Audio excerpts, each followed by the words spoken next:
सभी श्रोतागणों को मेरा प्यार भरा नमस्कार।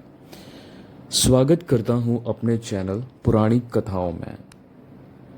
दोस्तों, तो आज लेकर आया हूं मैं आपके समक्ष एक नई कहानी जिसका शीर्षक है कहानी गोमाता कामधेनु की।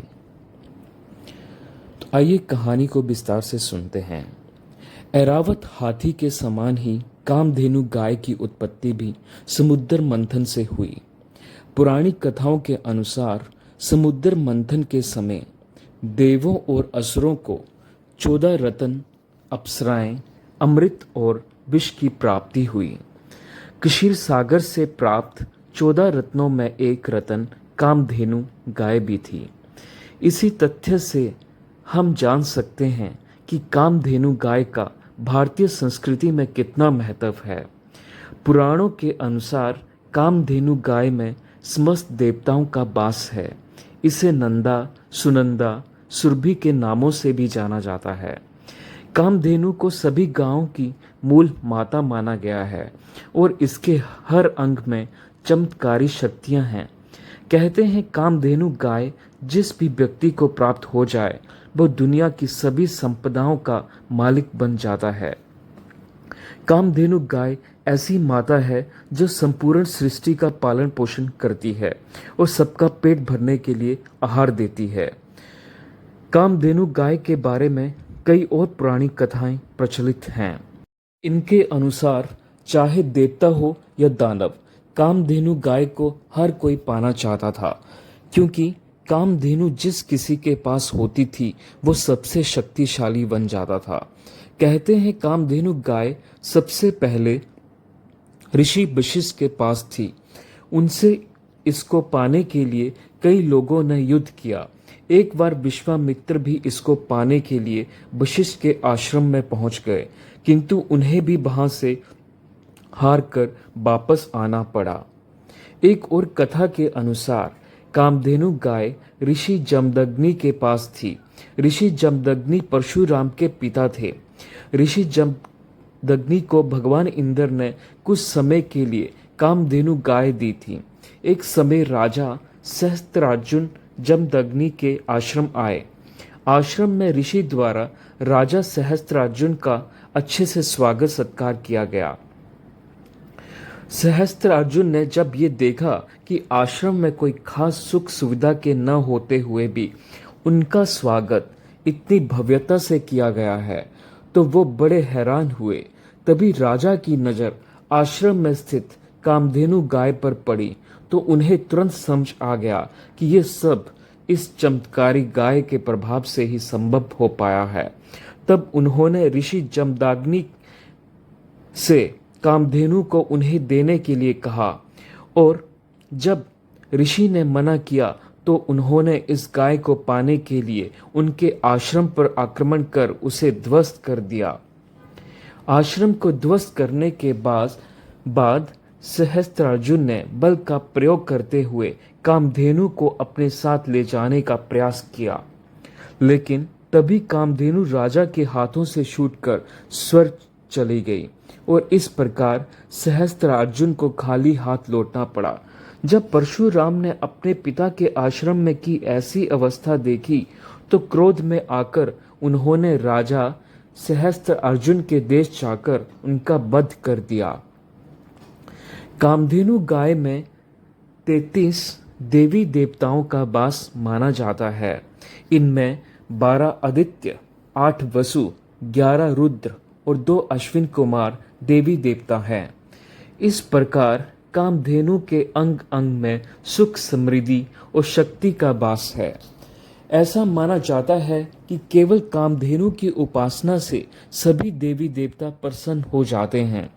इस प्रकार कामधेनु गाय अपनी देवी शक्तियों के बल पर भक्तों की हर मनोकामना पूरी करती है। भारतीय वास्तुशास्त्र में भी कामधेनु गाय का विशेष महत्व है। कहते हैं घर में एक विशेष स्थान पर कामधेनु की उनके बछड़े नंदिनी के साथ प्रतिमा रखी जाए तो उस घर के सभी जनों को आध्यात्मिक और भौतिक सफलता प्राप्त होती है। क्योंकि कामधेनु घर में सौभाग्य, समृद्धि और खुशहाली लाती है। इसके अलावा काफी लोग कामधेनु की प्रतिमा को अपने कार्यस्थल में भी स्थापित करते हैं। माना जाता है कामधेनु गाय कार्यस्थल में सफलता प्राप्त करने के लिए सबसे अनुकूल होती है। कामधेनु गाय को ब्रह्मांडीय गाय माना जाता है और ये पोषण, शांति और समृद्धि का प्रतीक है। कहते हैं आज की दुनिया के सभी मवेशी कामधेनु के वंशज हैं। कामधेनु गाय के शरीर के हर अंग का एक धार्मिक प्रतीक है। इसके 4 पैर 4 वेदों के प्रतीक हैं और इसके स्तन 4 पुरुषार्थों के प्रतीक हैं। इसके सींग देवताओं के प्रतीक हैं। इसका चेहरा सूर्य और चंद्रमा का प्रतीक है। इसके कंधे अग्नि के प्रतीक हैं। कामधेनु गाय की तरह हिंदू धर्म में हमेशा से ही हर गाय को एक पवित्र पशु माना गया है। भारतीय संस्कृति में युगों से ये माना जाता रहा है कि जिस घर में गाय निवास करती है और जहां उनकी सेवा की जाती है, वहां कोई भी समस्या अपने पांव नहीं पसारती। आज भी भारत के सभी गांव कस्बों में जब किसी की रसोई में खाना बनता है तो हमेशा पहली रोटी गाय के लिए निकाली जाती है। गाय को न केवल एक जीव बल्कि हिंदू मान्यताओं में मां की उपाधि दी गई है। ऐसी भी मान्यता है कि 84 लाख योनियों में जन्म लेने के बाद हमारी आत्मा अंतिम योनि में गाय बनती है। गाय को मनुष्य का पालनहार माना गया है और इससे मिलने वाले दूध को अमृत के समान माना जाता है। भगवान कृष्ण से जुड़ी कथाओं में भी गाय अपना विशेष स्थान रखती है। इस प्रकार भारत में गाय का महत्व बहुत अधिक है और इसकी रक्षा और संरक्षण की जिम्मेदारी हम सभी की बनती है। दोस्तों, आइए जानते हैं गाय के अंगों में कौन कौन से देवी देवताओं का निवास है। पद्म पुराण के अनुसार गाय के मुख में चारों वेदों का निवास है। उसके सींगों में भगवान शंकर और विष्णु सदा विराजमान रहते हैं। गाय के उदर में कार्तिकेय, मस्तक में ब्रह्मा, ललाट में रुद्र, सींगों के अग्र भाग में इंद्र, दोनों कानों में अश्विनी कुमार, नेत्रों में सूर्य और चंद्र, दांतों में गरुड़, जिह्वा में सरस्वती और अपान में सारे तीर्थ, मूत्र स्थान में गंगा जी, रोमकूपों में ऋषिगण, पृष्ठ भाग में यमराज, दक्षिण पार्श्व में वरुण एवं कुबेर, वाम पार्श्व में महाबली यक्ष, मुख के भीतर गंधर्व, नासिका के अग्र भाग में सर्प, खुरों के पिछले भाग में अप्सराएं स्थित हैं।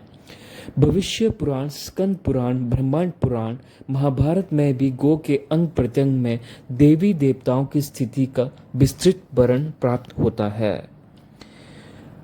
गायों का समूह जहां बैठकर आराम से सांस लेता है, उस स्थान की न केवल शोभा बढ़ती है बल्कि वहां का सारा पाप नष्ट हो जाता है। तीर्थों में स्नान दान करने से, ब्राह्मणों को भोजन कराने से, व्रत उपवास और जप तप और हवन यज्ञ करने से जो पुण्य मिलता है, वही पुण्य गौ को चारा या हरी घास खिलाने से प्राप्त होता है। धन्यवाद दोस्तों, इसी के साथ ही मेरी कहानी समाप्त होती है। कृपया मेरे चैनल को ज़्यादा से ज़्यादा सब्सक्राइब करें और वीडियो को अधिक से अधिक शेयर करें, लाइक करें, कमेंट करें और बेल आइकन प्रेस करना नहीं भूलिएगा।